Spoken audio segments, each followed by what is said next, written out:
Hi guys, good afternoon po.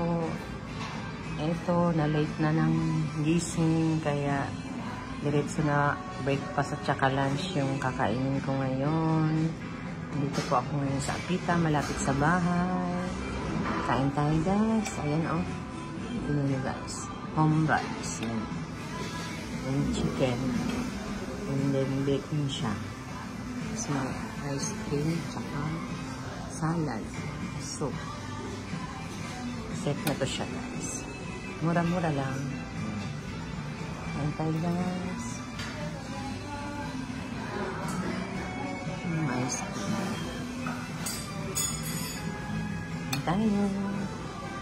Thanks for watching. Hey guys.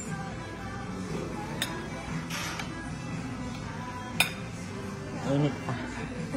Thanks for watching guys.